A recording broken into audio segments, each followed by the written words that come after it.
Allez, Mbolani, Nchango, Marambura à tous, bienvenue sur un nouveau numéro de votre programme préféré, le Gestor Show, que vous pouvez retrouver tous les vendredis sur Gestor Média à partir de 19h. Ici, on parle politique, on parle sport, on parle social, on parle spiritualité, on parle religion, bref, tous les sujets qui vous touchent. Et c'est toujours avec plaisir que je suis, vous retrouve sur toutes les plateformes de Gestor Média pour nous suivre. Donc déjà, abonnez-vous sur notre page Facebook, sur notre chaîne YouTube, sur TikTok aussi, parce qu'il y a beaucoup de choses qui sont produites ici. Et c'est un plaisir pour nous d'être là avec mes intervenants au taquet. Je vais commencer par présenter celle qu'on ne présente plus.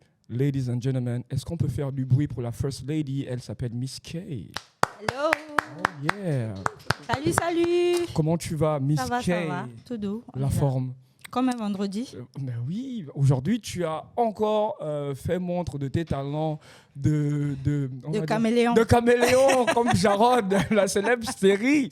Et aujourd'hui, tu as changé de coiffure et tu as... Une coiffure inspirée de Queen Coombe. Ah voilà. Oui. Ouais. Inspirée de Queen Coombe. Oui, d'un parce clip que, en fait, ou d'une scène, non, je sais même pas. En fait, hier, j'étais sur les réseaux et puis je suis tombée sur... une publication où il y avait plein de grandes coiffures africaines. Et puis, je me suis dit, bon, pourquoi ne pas tenter une nouvelle expérience capillaire? Et puis, et puis voilà, c'est ça le résultat. J'espère que vous appréciez. Voilà. Bon, en tout cas, j'apprécie. Je ne sais pas pour Wills, mais en tout cas, j'apprécie. Non, moi, j'apprécie. Et puis, c'est vrai qu'elle a toujours une tête différente chaque vendredi. Donc c'est bien, on devrait faire un petit rituel avec. Je pense que ça peut être intéressant. Quand elle est comme ça veut dire quelque chose, tu vois. Les 360 visages de Miss K. Ouais, ça peut être bien. Ça peut être qu'à la fin d'année, on fera un bilan sur toutes les facettes qu'elle nous a présentées sur le plateau. C'est ça. Voilà. Bon, allez, j'étais même maladroitement déjà. Non, c'est pas grave. Proprio des pains, vous-même, vous savez, toujours dans le pain, toujours dans la boulangerie. Toi-même, tu sais. Toujours dans ce qu'on sait faire. Je suis très content d'être là aujourd'hui, d'autant plus qu'on a un invité XXL. Là, moi, je suis tout petit. Aujourd'hui, je regarde seulement, j'apprends. On a un invité, on ne peut plus exceptionnel, puisque... Yes. Mesdames et messieurs, I want you to make some noise, où que vous vous trouviez sur le globe terrestre, pour Maître Simon Pierre et Maître Akamanga. Je suis content, c'est-à-dire que ce matin, je me suis levé avec une forme olympique. Ce n'est pas toujours le cas les vendredis matins, parce que bon, nous qui avons des activités nocturnes, c'est pas... Excuse-nous. Excuse-nous. Pourquoi tu dis excuse-nous alors que toi-même tu es dans le lot? C'est une précision. Toi-même tu es dedans. Ouais, donc j'ai souvent du mal à me lever les vendredis matins, mais étrangement ce matin j'étais en forme. Le peps. Ouais, j'avais beaucoup de peps parce que on reçoit quelqu'un d'important. Il a un assez particulier parce que j'ai essayé de le traduire. Bon, enfin, je vais peut-être que je me trompe, peut-être que la traduction est mauvaise, mais Akamangang pourrait être traduit comme le défenseur de l'héritage. Ou de l'héritage, hein. Je pourrais le traduire comme ça, quoi, parce que Ngang, c'est quelque chose qu'on lègue à quelqu'un. Un don ou un legs, enfin peut-être que je me trompe. Hein. Yeah. Est-ce que c'est ça, maître Akamangang? Oui, ce qu'on va dire là-dedans, c'est que Ngang, c'est la science. Faisant La connaissance. allusion à la science traditionnelle. Bon, qui dit science traditionnelle parle de façon globale de tradition. Voilà. Un défenseur de la tradition. Voilà. Alors, vous êtes initié et maître initiateur, disciple du géant, je sais pas, est-ce qu'il y a un qualificatif? Est-ce que je peux aller beaucoup? Je sais pas. L'iconique? De l'iconique maître Atomri Benga, qui nous a tous marqué d'une certaine façon. En tout cas, maître Atomri Benga, patrimoine national, au même titre que, je sais pas moi, que Vico Secondo. Exactement, que la Concorde, que le pétrole, que le manganèse. Ça va un peu plus haut alors. Non, mais c'est authentique. Ouais. Enfin, je ne sais pas si les gens réalisent le travail avant-gardiste qu'avait accompli Maître Atomri Benga. Début des années 90, à une époque où on est vraiment submergé par l'arrivée de croyances surtout l'arrivée de l'Église apostolique et tout ça, les églises éveillées. Exact. Et donc, il y a eu, lui, il avait déjà ce regard, c'est-à-dire qu'aujourd'hui, les jeunes Gabonais sont très portés vers tout ce qui a trait à la culture, à la revalorisation de nos langues, de notre patrimoine culturel. Et Maître Atom-Ri Benga avait déjà ce discours-là à une époque où c'était, je ne sais pas, nous on a grandi dans des familles, grandir dans une famille où on va à l'église chrétienne, tout le dimanche, où on va à l'église tous les dimanches, etc. où maman va à des veillées de prière tous les dimanches, et regarder quelqu'un de charismatique à la télé tenir un discours qui va à contre-courant justement de ce qu'on pouvait vivre à la maison avec les parents, c'était quelque chose d'énorme. Et justement, Maître Akamangan est issu de cette école. Quel est le souvenir que vous gardez de Maître Atom-Ri Benga? Le premier souvenir que je garde de lui, bon, c'est vrai que je suis juge et parti en même temps. Ça se voit. Vous l'aurez compris. C'est vrai que je suis juge et parti en même temps, mais je peux vous dire que c'est un maître qui avait réellement pour mission de faire ce qu'il a fait, que tout le monde a vu. Son nom, Atom-Ri Benga, c'est son nom ésotérique. C'est même un nom, je ne vous coupe pas là, mais Atom-Ri Benga, c'est même un nom, il y a comme une sorte de métissage. Atom, c'est fin, c'est un cadeau, ou un cadeau, on va dire ça comme ça, ou comment on appelle ça, Atom, cadeau, et colis. Ça peut être un cadeau, ça peut être un colis, ça veut dire quelque chose qui est envoyé, qui est expédié. Et Ribenga, je ne sais pas trop ce que ça signifie, ça doit être dans une autre langue du Gabon. Je pense qu'il va l'expliquer. Bien. De son vrai nom, il s'appelait Eyene Abaga Marcelin. Un Essandone. Essandone de Melaine. Bon, voilà. Parce que si tu t'appelles Abaga, c'est que tu es Essandone. Voilà. Eyene Abaga Marcelin. Et le nom Atom-Ri Benga lui vient de sa première initiation qu'il a reçue chez un maître assez particulier qui s'appelait Ribenga Dangoy. Maintenant, Ribenga Dangoy, c'est un principe divin. Et Atom-Ri Benga, c'est justement l'envoyé de ce principe divin appelé Ribenga Dangoy. Donc, Atom-Ri Benga, c'est l'envoyé du principe Ribenga. C'est quoi le principe Ribenga? On peut pas aller plus loin là-dessus. Non, mais au moins une explication pour les profanes. Je peux donner une explication générale. Pour les profanes. C'est que c'est un principe. Comme je l'ai dit, un principe divin. Chacun peut l'appeler comme il veut, le Saint-Esprit, ça sont leurs terminaisons. Au sein de la tradition bouddhiste, nous avons les nôtres. Voilà. Quand on parle du principe Ribenga, les gens peuvent croire qu'on parle du poisson ou d'autres choses. Non, on parle d'un principe divin. Chacun va l'appeler comme il voudra dans sa religion, sa tradition, sa secte, peu importe. Très bien. Wills, on connaît tous un peu le personnage de maître, qui était maître Atom-Ri Benga. Comment est-ce que tu tombes sur lui la première fois? Je pense que comme tout le monde, c'était dans des débats très Agora qui était, franchement, c'était une masterclass, c'était incroyable. Et c'est vrai que Agora ou Dieu en question? Non, c'était Agora. Agora d'abord. Là où les idées se choquent et s'entrechoquent. Et en fait, moi, c'était juste dingue parce que, en fait, comme tu disais, on était dans des familles, tu vois, chrétiennes et tout. Et c'est vrai qu'après, l'église justement se posait, je pense que c'était dans les 14 heures par là. Et c'était incroyable à chaque fois que le maître parlait, quoi. Tu vois, chez nous, on le diabolisait. Lui, c'est Satan, tu vois. Et c'était juste incroyable parce que tu te dis, mais c'est qui ce monsieur qui, en vrai, bouscule un peu les certitudes, je dirais, que tu peux avoir. Je pense que c'est ce qui faisait peur aux gens à l'époque, c'est que lui, il arrivait avec un discours qui bousculait les croyances. Et avec un charisme incroyable. Il avait un charisme. Et je dirais même un peu de condescendance.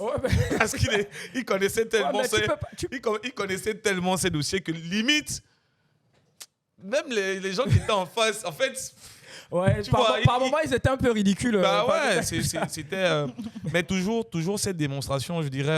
en fait, quand il parlait, il démontrait, c'était clair. C'était scientifique. On n'avait Il y avait pas une démarche l'impression d'être scientifique, dans le fantasmagorique, exact, etc. ouais. Et je pense que c'est ça qui gênait beaucoup les gens à l'époque. Donc, ouais, à la maison, non, la vieille, le vieux, c'est Satan, on levait ça. Tu vois, c'était ça. Donc, c'est ça, en fait, moi, même mes premiers contacts avec le personnage. Et c'est vrai qu'après, j'ai eu justement l'opportunité de voir ses travaux. Et puis après, quand tu grandis, bon, tu comprends mieux aussi les choses. Tu sors un peu du logiciel qu'on t'a installé quand tu étais plus petit. Et je pense que c'est la même situation pour beaucoup de jeunes Gabonais aujourd'hui. Exact. Et Carmi, Il y a ce qu'on va dire, on va un peu ramener les choses dans leur contexte historique. Oui, c'est très important. L'histoire du maître Atom Rivenga, comment est-ce qu'il devient connu au pays? Il faut resituer cela parce que tout à l'heure, vous avez parlé de l'émission Agora. Non, c'est l'émission Dieu en question qui révèle le maître Atom Rivenga au public. C'est bien ce que je Comment pensais. ça se passe? C'est Total Bekale. Dans son émission Dieu en question, voulait faire autre chose que ce qu'il avait l'habitude de présenter. Il voulait quelque chose de beaucoup plus fort, beaucoup plus impactant. C'est comme ça qu'il vient de trouver le maître à Okala, chez lui. Maître, bon, moi je voudrais me lancer dans une approche beaucoup plus contradictoire. Dans mes émissions, il faut un peu du choc. Et c'est comme ça que le maître va lui faire comprendre que non, il n'y a pas de problème. Je me porte garant à t'accompagner dans ce travail. Et c'est comme ça que l'émission va commencer en 1996. Ça, je vous assure que c'était extraordinaire. Pour la petite histoire, cette émission, Dieu en question, va être la deuxième émission primée en Suisse, parce que Total Bekale va participer à une émission là où il fallait challenger les émissions religieuses. Et l'émission gabonaise de Dieu en question sortira deuxième. Et là, je présume encore que c'était parce qu'une émission venant d'Afrique ne peut pas être première. Voilà. Mais c'était une émission qui, apparemment, semblait offrir une base très intéressante au niveau contradictoire. Parce qu'en général, dans les émissions religieuses, c'est quasiment la pensée unique. Exactement. Tout le monde va dans le Surtout même pour sens. l'époque, surtout pour l'époque. Effectivement. C'est quasiment la pensée unique qui est célébrée. Et là, on avait la possibilité d'avoir une diversité de pensées. Les musulmans, les chrétiens, les rosicruciens aussi. Il y avait des rosicruciens, il y avait avec le maître Souria qui représentait aussi son courant. C'était intéressant. Il y avait un discours contradictoire. Mais dans ce discours contradictoire, apparemment, le maître bouddhiste semblait clairement expliquer les choses et surtout expliquer ce que n'était pas la tradition bouddhiste. Voilà. Très bien. Et c'est comme ça que cette émission a eu beaucoup de succès. Et ensuite, Hassan Zengi, le grand frère, a pris le relais avec son émission Agora. C'était juste pour remettre un peu l'histoire. Bien sûr. Et justement, je me rappelle encore de cette émission qui est passée à la postérité, où le maître Atom Rivenga était confronté au pasteur Edzang. C'était au bishop Edzang. C'était incroyable. Je pense que ce jour-là, un classique. S'il y avait Internet à cette époque, ça devait péter les scores. C'était incroyable.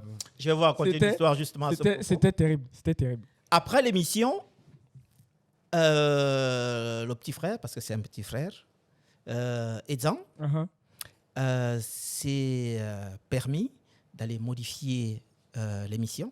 Ah, comment ça? Ah oui. Comment c'est possible? Ah oui, ça a été une histoire incroyable. Extraordinaire. Il est allé modifier l'émission. Il en a fait un document qu'il vendait maintenant à son église. Et dans laquelle il parlait du combat entre Satan et voilà. Satan qui était le maître Atom et puis lui qui représentait Dieu. Anyway, mais le problème c'est que il y a eu piratage de l'œuvre parce que l'œuvre appartenait à la RTG. Exact. Et donc ça a suscité un problème très grave, qu'on a dû éteindre. J'étais acteur, donc je ne parle pas de ce que j'ai entendu, non. On a dû éteindre cela. Je me souviens que la réunion, c'était au Tropicana. Et après la réunion du Tropicana, papa a été appelé chez le procureur, qui était à l'époque, je crois, à la Bafal, qui a demandé à papa de porter plainte, de rédiger la plainte, séance tenante, et une suite allait s'en suivre concernant le pasteur Rezan. La réponse de papa a été très claire. En tant que Nima, je ne suis pas là pour détruire la vie des gens. On m'a mis, c'est pour aider les gens, pas pour les détruire. Par conséquent, il ne me revient pas à moi de faire une plainte contre un frère qui a fait un truc qu'il ne maîtrise pas. Bien sûr. Très bien. Aujourd'hui, Maître Atom Ribenga est parti, mais il est présent, il est immortel. Qu'est-ce qui pourrait être fait, en tout cas, puisque vous êtes un de ses disciples, qu'est-ce qui est fait ou pourrait être fait justement pour perpétuer sa mémoire? Enfin, c'est vrai qu'il a écrit un certain nombre d'ouvrages, etc. Mais qu'est-ce qui pourrait être fait concrètement sur le terrain pour perpétuer sa mémoire? Bien, ce qu'il faut dire, c'est que moi, d'entrée de jeu, l'un de ses combats, c'était faire en sorte que la tradition bouddhiste soit érigée en tradition nationale. Je pense qu'on est en train d'aller vers, enfin peut-être pas vers ça, mais en tout cas, on a de plus en plus, il y a une forme de réveil de jeunes qui s'approprient de plus en plus la chose traditionnelle, quoi. Et pourquoi il serait logique d'ériger la tradition bouddhiste en tradition nationale? Simplement parce que c'est la seule tradition, quand on regarde bien, qui est pratiquée sur l'ensemble du territoire. Effectivement. Quand vous voyez à l'estuaire, la tradition bouddhiste se pratique sous une forme ou une autre. Bien sûr. Vous allez au Moyen-Ogooué, la tradition bouddhiste se pratique. Vous allez dans l'Ogooué maritime, vous avez des temples. Bien sûr. Même chez vous moi, allez dans l'Ogooué Lolo, vous avez des temples. Vous allez dans les brousses qu'il y a entre, les forêts qu'il y a entre le Haut-Ogooué et l'Ogooué Lolo, vous trouvez des temples de Bouti.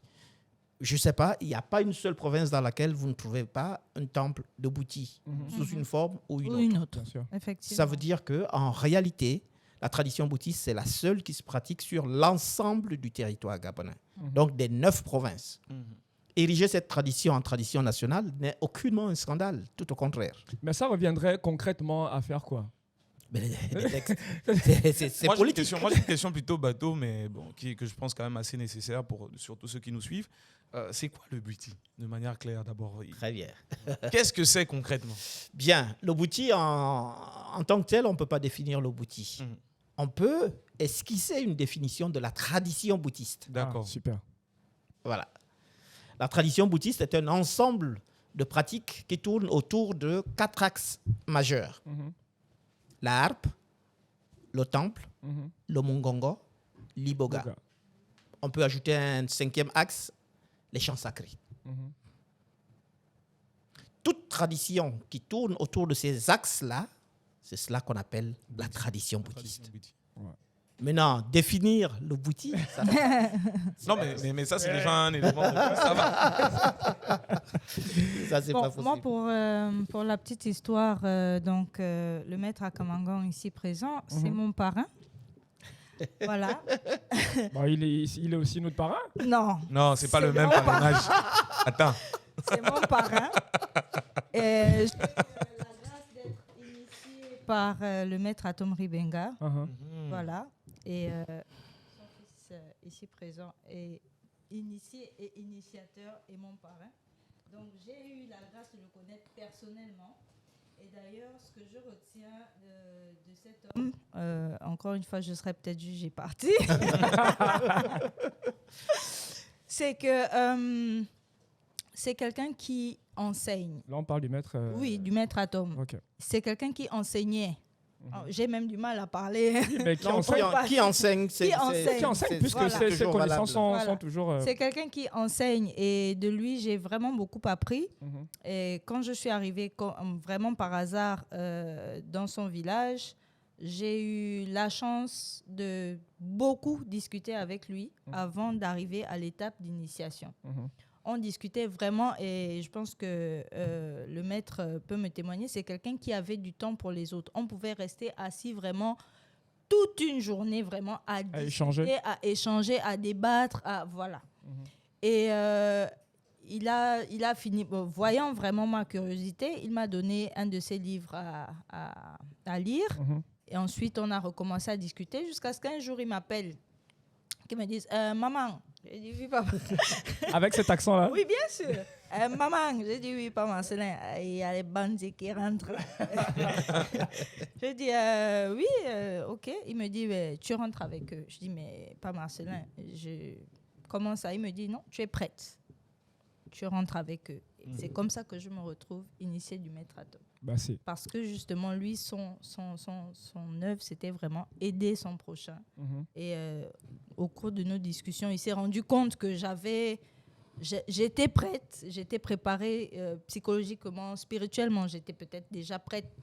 C'est ce qu'il m'a dit en tout cas, et c'est ce que j'ai compris. Et voilà, je suis passée, comme on dit vulgairement, sur la natte. Très bien. Bon, allez, on va marquer une pause.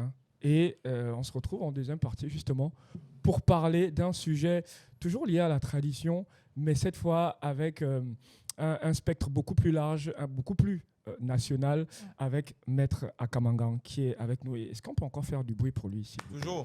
Ouais, bien sûr. Bon, allez, le Gestor Show, on se retrouve tout à l'heure en deuxième partie. Allez, vous êtes encore sur le Gestor Show. On parle de spiritualité puisque on reçoit le Maître Akamangan. Il est avec nous depuis la première partie de l'émission et on espère, enfin l'émission n'est pas encore terminée, mais on se projette déjà, on espère le recevoir. Une partie 2, bro. Mais ouais, pourquoi pas? Ce serait bien. Allez, Wills est là, Carmi est là et Maître Akamangan est là. Et on va parler d'un sujet important.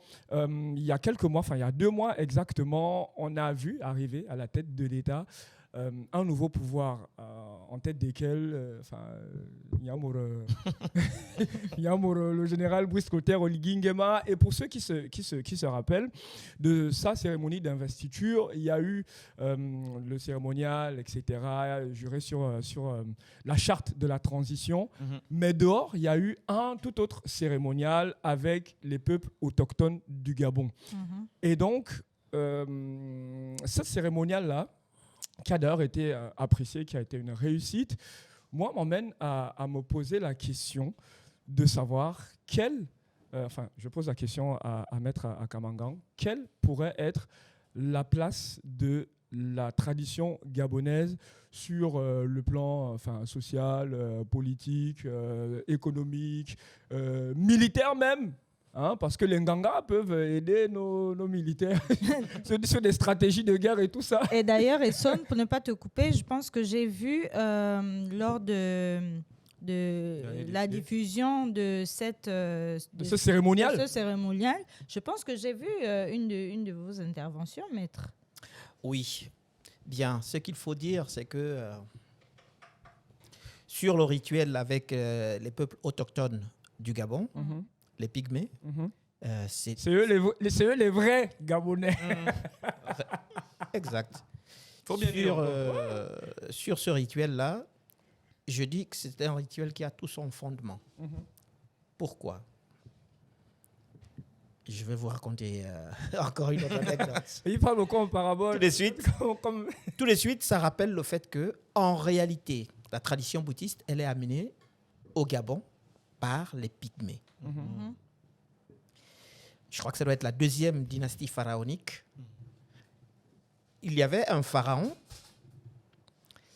qui avait constaté, ou alors qu'on avait fait constater, le fait qu'il y avait des danseurs de Dieu, c'est comme ça qu'on appelait les Pygmées à l'époque, les danseurs de Dieu, de personnes de petite taille, qui, lorsqu'ils avaient pris quelque chose de bizarre, qui les mettait en transe, esquissaient des pas de danse et, dans leur euphorie, parvenaient à prédire l'avenir. Donc, ce pharaon-là a passé une publication demandant à toute personne qui pouvait les amener vers lui, il leur a promis un statut assez particulier. C'est comme ça qu'ils sont venus chercher les Pygmées dans notre zone vers l'Afrique centrale. Ils les ont amenés en Égypte. Et le pharaon s'en servait pour diriger son empire. Mais justement, la science que pratiquaient ces pygmées-là, c'était quoi exactement? C'était ce qu'on appelle actuellement la tradition bouddhiste, qui pouvait s'appeler autrement à l'époque. Et à un moment donné, ce peuple, lorsque la deuxième dynastie s'est vue enlevée du pouvoir, ces pygmées ont commencé à être maltraités parce qu'ils étaient dans des positions assez favorables, étaient bien traités par ce pharaon, qui leur même avait donné une localité en Égypte qui existe jusqu'à aujourd'hui, qu'on appelle Bawiti. Lorsque vous écrivez Bawiti, c'est B-A-W-I-T-I. Bouiti, si vous enlevez le A, ça vous donne Bouiti, tranquillement. C'est une localité qui existe actuellement. Et là, vous trouvez des vestiges de temples de l'époque. Et dans ces temples de l'époque étaient des dieux, les pygmées, qui célébraient la fécondité. La fécondité s'apparente à nos rites qu'on appelle le Mbombeyano. Voilà, ça, je ne peux pas rentrer dans les détails là-dessus. Donc, c'est comme ça que ces pygmées, face à la maltraitance, ils vont revenir sur leurs pas. Ils vont revenir au niveau du bassin du Congo. Là. Voilà, du bassin du Congo. Et une partie, je crois les Baka, qui vont s'installer au fleuve Ngunié. Et ils vont rentrer en contact avec les peuples d'Ibantou.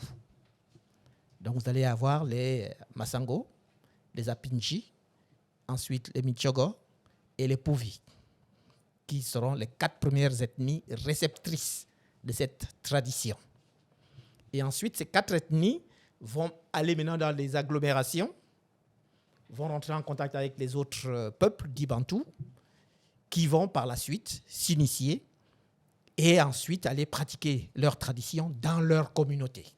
C'est comme ça que la tradition bouddhiste va se retrouver répandue partout sur le territoire, l'ensemble du territoire gabonais. Donc, ces pygmées-là que vous avez vu faire ce rituel-là, ce sont eux qui sont les dépositaires de la science traditionnelle bouddhiste. Et je peux affirmer, sans risque de me tromper, que c'était un rituel bouddhiste. Bon, on a notre premier numéro du petit Bwenze, là. Donc, pour moi, c'était un rituel qui a tout son sens. Oui. Et surtout que on avait vu quelques semaines avant le président de la transition à l'église. Comment on appelle déjà l'église juste en face de la présidence? Saint-Pierre, il me semble. Donc, à l'église Saint-Pierre. Et quelques semaines après, il fait un rituel pour son investiture. Et justement, est-ce que la tradition, notre tradition ancestrale, est-ce que ce n'est pas la preuve que nos traditions ancestrales peuvent, d'une certaine façon, cohabiter avec les religions importées? Je pose cette question parce que c'est important aujourd'hui. Les Gabonais, aujourd'hui, sont à la fois héritiers du christianisme, de l'islam, de la Rose-Croix pour certains, et du Bouiti, du Melan, du Mvet, etc., etc. Est-ce que ces deux croyances, peut-être pas opposées, peuvent cohabiter? Bien. La question de la cohabitation la réponse relative à la cohabitation, elle peut être relative. Hein? Elle peut être relative, pourquoi? Parce que quel est le but des religions importées? C'est un but purement colonialiste. Qui dit colonialiste? Je ne pense pas qu'il y ait forcément de bonnes intentions. Même si on laisse la colonisation là où elle est. Oui. On a beaucoup évolué, Bien sûr. les consciences ont beaucoup évolué. Exact. Maintenant, ce qui serait gênant, c'est que ces religions importées puissent continuer à fustiger nos traditions. C'est à cela que la cohabitation se ferait difficilement. Vous allez constater que nous, en général, on ne critique jamais les autres. Et c'est là aussi que j'apprécie énormément la religion musulmane, qui ne fustige pas aussi les autres. En tout cas, pas au Gabon. Pas au Gabon. Ils ont tellement à faire, parce que 5 prières par jour, c'est pas petit.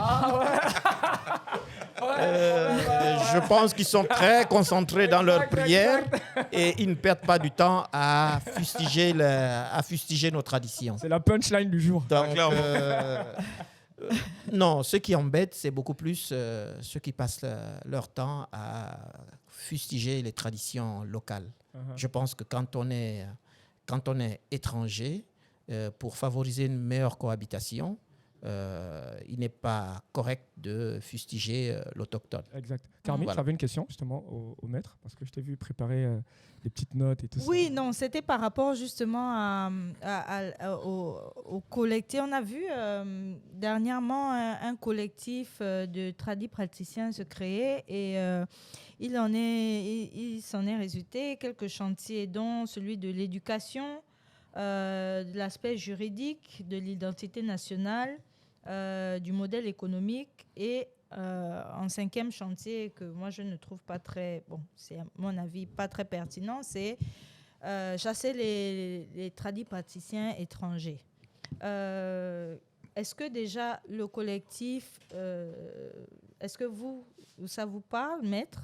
Et ensuite, par rapport au chantier énoncé, Quel pourrait être que vous en l'apport pensez? justement Voilà.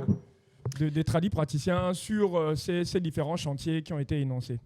Bien, ce qu'il faut dire, c'est que cette réunion, ce regroupement me dit, samedi. Samedi ne veut pas dire forcément que je dois Y adhérer. y adhérer. bien sûr. Non, ça me dit énormément. Je pense que c'est uniquement quand nous sommes regroupés qu'on peut être beaucoup plus fort. Absolument. Simplement, je constate que lorsqu'on est dans ce genre de regroupement, on parle beaucoup plus de tradithérapeute. D'accord. C'est quoi la nuance entre le tradithérapeute et le Très bonne question. Cela veut dire, l'impression que moi, ça me donne, c'est que lorsqu'on parle de sciences traditionnelles, on ne parle pas de Dieu. Or, c'est le côté purement initiatique qui traite de la notion de l'énergie, que chacun peut appeler comme il veut, Dieu ou voilà. Le discours qui est beaucoup plus promu, ce sont les guérisons du corps. C'est normal, c'est bien, c'est une très bonne chose. Mais moi, je suis un initié et initiateur. Je peux me prévaloir d'abord de cela. C'est le fait que la santé du corps soit importante, que je peux aller vers cette approche de ce fait-là. Mais je peux me prévaloir d'abord d'être un initié et initiateur. Donc, je m'occupe des choses spirituelles, des choses de l'esprit, ce qu'on peut appeler les choses de Dieu. Et je suis convaincu qu'au sein de notre tradition, on peut valablement parler des choses de Dieu comme le ferait un catholique ou un protestant ou un musulman. Voilà. Donc il y a un double aspect. Très bien. Il y a un double aspect. Il y a un double aspect. Il y a un aspect purement thérapeutique, tradithérapeute. Voilà, ça sont les tradithérapeutes.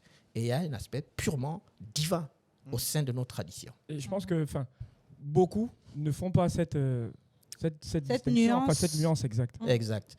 Et ce qui fait que lorsque je me retrouve beaucoup plus avec des gens qui parlent de tradithérapie, je suis un peu déconnecté. Pas totalement, parce que je le fais aussi, mais je ne me sens pas très concerné. Mais maître, pour arriver à guérir une âme, il faut être connecté au divin. Est-ce que les deux ne sont pas reliés? Si, mais moi, je tiens quand même à dire un mot par rapport à ça. Je pense que tout est lié, le corps et l'esprit en particulier. C'est-à-dire que si des fois, c'est l'esprit, le spirituel qui est malade et qui se répercute sur le corps. Donc, c'est pas forcément, le corps étant malade n'est pas forcément ce qui rend l'esprit malade. Mais par contre, l'esprit malade facilement rend le corps malade. En fait, je ne sais pas si je me fais... C'est cela. Je vais juste compléter. Ce qu'il faut dire, c'est que on peut faire une nuance entre la thérapie physique et l'activité spirituelle. Hein? La thérapie physique, ça, vous n'avez pas besoin, à mon avis, vous n'avez même pas besoin d'être initié pour maîtriser cela. Les aspects qui vont vous échapper, c'est peut-être lorsque le côté métaphysique intervient dans la pathologie. Parce que vous avez des pathologies qui sont liées à un problème spirituel. Je vais vous prendre un exemple. Voilà un bonhomme qui estime être malade. On va à l'hôpital, on lui fait tous les examens. Les examens disent qu'il n'a rien. Cependant, physiquement, la personne se sent malade. De façon globale, est-ce qu'on peut dire même que c'est une pathologie? Oui, parce que bon, il y a affection du corps. Oui, mais en réalité, on ne peut pas le démontrer. Mais on ne peut pas le démontrer. Voilà. Là, le tradithérapeute peut avoir ses limites s'il n'a pas le côté spirituel. Mais il peut très bien le faire sans avoir ce côté spirituel. Ça s'apprend. Vous prenez telle herbe, tel arbre, tel eau, machin, et vous faites comme ça. Allez, vous donnez au malade. Donc, ça peut s'apprendre. Ça peut s'apprendre. Or, le côté spirituel, il relève quand même d'une relative complexité. D'ailleurs, il faut dire que le maître a été initié avant d'être totalement initiateur pendant 20 ans où il a appris aux côtés de... Oui, de ce maître, cet illustre maître. J'en ai été témoin quelques années. Ce qu'il faut dire, c'est que ce qui dérange, c'est de trouver des gens qui s'improvisent pour être consacrés par mon père qui ne faisait pas les choses n'importe comment. C'est pas parce que vous êtes son fils que vous méritez quoi que ce soit. Elle est témoin. J'ai dû travailler dur pour être un jour maître initiateur. J'ai fait quasiment 30 ans d'études. 30 ans d'études avant d'être jugé digne d'être appelé maître initiateur. Alors, et ça pour, excusez-moi, pour la petite histoire. Un jour, on est en train de marcher, lui et moi, et j'étais juste derrière lui, et un monsieur arrive, il me salue. Bonjour maître. Je regarde le monsieur, je dis non, c'est pas moi le maître. Voilà le maître là-bas. Le monsieur passe. Bonjour maître. Je sais que c'est vous le maître, mais lui, pourquoi il refuse que je l'appelle maître? Papa me regarde. Il ne dit rien. On continue. Une autre fois, ça se produit encore. Une personne vient. Bonjour maître. J'ai dit non, c'est pas moi le maître, c'est lui. Et quand la personne va partir, papa va maintenant se retourner vers moi. Simon, là maintenant les gens te reconnaissent. À partir de maintenant, ne refuse plus d'être appelé maître. Ouais, faut assumer. Il faut simplement assumer. Très bien.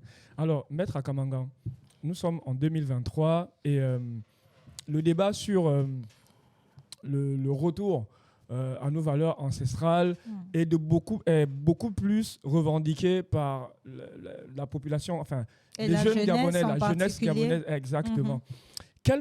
Comment est-ce que on pourrait rendre la chose beaucoup plus accessible sans nécessairement entrer dans les subtilités, etc., pour que un peu plus de gens se l'approprient et que justement le Bwiti soit reconnu comme tradition nationale? Bon, je vais dissocier les choses. Par rapport au fait que le Bwiti soit reconnu comme tradition nationale, je pense qu'au niveau politique, un effort est en train d'être fait là-dessus. Je sais que j'ai travaillé sur l'aboutissement de la création du Conseil national des rites et traditions. Et je sais que le gouvernement, même actuel, il y a des gens qui sont en train de travailler là-dessus. C'est une étape très importante Parce qu'une fois ce conseil-là mis en place, rapidement, on peut aboutir à la signature des textes liés au fait qu'on puisse déclarer la tradition bouddhiste comme étant tradition nationale. Bon, je voulais juste mettre ça de côté, Bien sûr. dire que, en tout cas, les politiques travaillent en ce moment là-dessus, ce qui est une très bonne chose. Maintenant, comment faire pour faire en sorte que les jeunes s'approprient davantage leur tradition? Ça passe par la vulgarisation du discours traditionnel. Il faut qu'on explique aux jeunes le bien fondé de la tradition. La tradition bouddhiste va jouer 2 rôles majeurs. C'est l'éducation de l'homme et l'inspiration. Pourquoi je parle de l'éducation de l'homme? Parce que réellement, c'est l'homme qu'il faut éduquer pour que vous ayez une société correcte. Et ça, nos traditions le font, mais correctement. L'éducation de l'homme. Lui inculquer les valeurs traditionnelles. C'est ça qui fait une société solide, structurée. Et quand vous regardez, même au niveau économique, regardez bien, ce sont les sociétés qui sont restées ancrées dans leurs valeurs traditionnelles qui se développent même économiquement. Prenons le cas exemple de l'Asie. Ils sont très assis sur leurs valeurs traditionnelles. Exact. Et leur développement s'appuie sur leurs valeurs traditionnelles. En effet. Le Japon s'est développé sans avoir de grandes ressources minières. Mais se sont appuyés sur leurs valeurs traditionnelles. Ils ont créé des génies, créé des services et consorts qui ont permis au Japon de se développer. Le côté traditionnel joue un très, très, très, très grand rôle dans l'éducation des personnes et dans la mise en place des sources d'inspiration qui vont permettre à ces personnes-là de créer. Très bien. Alors, maître, ça a été court. Je le dis même avec. Je suis peiné. Vraiment, je suis peiné. Mais enfin, on vous rappellera. Ça, au moins, c'est clair. Pour un deuxième numéro. Mais si vous devriez formuler un vœu aujourd'hui à l'endroit du peuple gabonais, ce serait lequel? Ce serait réellement en quelques secondes, un retour vers les valeurs traditionnelles.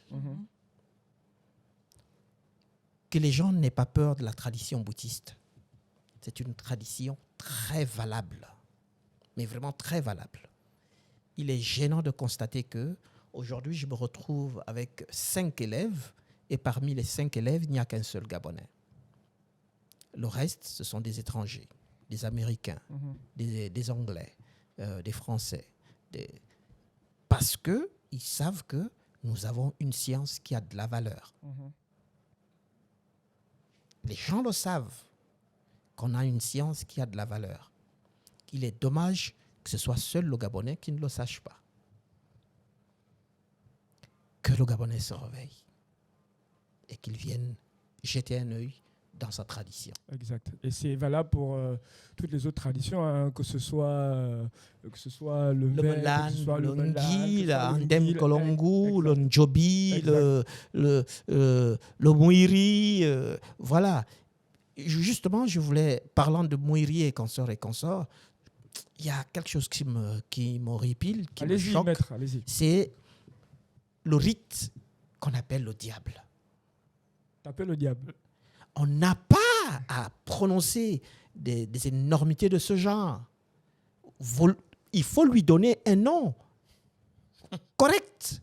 C'est quoi ces histoires de le diable, taper le diable? C'est quoi, c'est ça? Ouais, mais c'était pas Mangongo Diboko. Mais non, mais bon. Voilà. Cela veut dire que nous-mêmes, nous donnons un sens péjoratif à ce qu'on fait. Exactement. Et c'est inacceptable. C'est inacceptable. C'est nous-mêmes qui devons donner de la valeur à ce qu'on fait. Même si sur le rituel, c'est bon, voilà, donnons-lui un autre nom. Je l'ai dit. Voilà. Voilà, et je suis Voilà. profane, hein, Ngongo. On va te tomber Voilà. dessus. Mais... Voilà. Très bien, on est heureux, puisqu'il est encore avec nous, d'avoir reçu Maître Akamangang, qu'on recevra certainement pour un deuxième numéro, pour une suite, parce que on va continuer de parler de l'identité gabonaise, parce que c'est quelque chose qui est en train de se construire et qui se construit petit à petit, Maître. Tout à fait. Maintenant, je convie simplement à ceux qui nous suivent de venir, vous me le permettez, Allez-y. de venir le 11 novembre à l'Institut français. Je fais une conférence, super. recherche de la vérité fondamentale et des valeurs spirituelles dans la tradition bouddhiste. Comment, dans la tradition bouddhiste, on fait pour rechercher la vérité fondamentale? On sera là. Wills, je vais t'y emmener. Carmi, c'est sûr qu'elle y sera. Ouais. Il n'y a pas de souci. Je vais t'emmener. Mais il n'y a pas de souci. Bon, allez, la famille, on se retrouve juste derrière pour la Minute Afro Vibe avec Solomoni.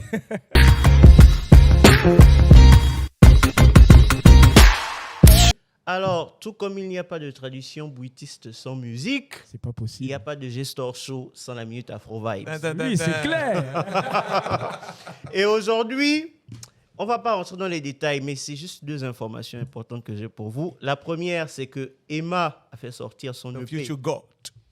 aujourd'hui. Et coïncidence pour coïncidence, comme le chapeau du maître tout à l'heure était rouge, c'est très rouge. C'est vrai. C'est très rouge l'album d'Emma. Il y a beaucoup de Je ne l'ai pas encore écouté, donc je ne vais pas donner mon avis. Je ne sais pas pour vous. Je sais que Wills a commencé à écouter. Non, moi, pas encore. Mais on va l'écouter, on reviendra parler dessus. Mais pour le moment, Absolument. allez-y l'écouter et surtout votez pour Emma au Primute parce qu'elle est nominée dans la catégorie meilleure artiste d'Afrique centrale. Allez-y voter pour elle, ça doit revenir au Gabon, ce trophée. La deuxième chanson, bon, comme vous savez, moi j'aime me balader un peu partout. Encore tu nous toi-même. amènes où? Et donc là, Au on Pakistan. s'en va. Non. On s'en va au Zimbabwe. Ah, ok. Je me baladais sur TikTok il y a quelques semaines et je suis tombé sur une chanson là, d'un artiste qui s'appelle Milez. Et la chanson s'appelle Ndini. Très afro-électro, un truc comme ça. Allez-y, écoutez ça sur YouTube. Le clip aussi, c'est très simple, mais c'est très futuriste. Voilà, donc c'est Ndini. Et l'artiste s'appelle Milez, Milez. Allez-y, écoutez ça et puis revenez en commentaire, on en discute. Ouais, Voilà, justement, c'est puisque- tout pour moi.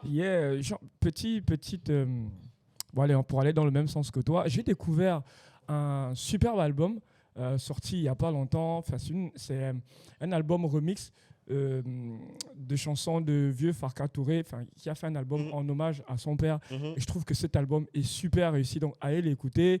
Je vous recommande le titre d'Iarabi qui est une pépite. Allez écouter cet C'est ta album. minute, Esson. Non, c'est pas... non. Est-ce que c'est ta minute? Quand la femme s'efface. Claude, l'émission va partir. Dis au revoir aux web spectateurs et on va partir. Vous étiez bien sur le Gestor Show Voilà, tu es beaucoup plus à l'aise. Bien, parce que le maître était là. avec ma team. Tu les connais, c'est La team Esson. Pichu. Voilà, le Flower Boy, C'est le Flower Boy pour la Minute Afro Vibe et bien sûr, le proprio des pains. Prio des pains. Qui n'a plus de dos. Il a trop pétri la pâte, du coup il n'a plus de dos. Donc si vous avez l'adresse d'un chiropracteur ou d'un ostéopathe, s'il vous plaît, Ouais, en commentaire, ça pourra m'aider.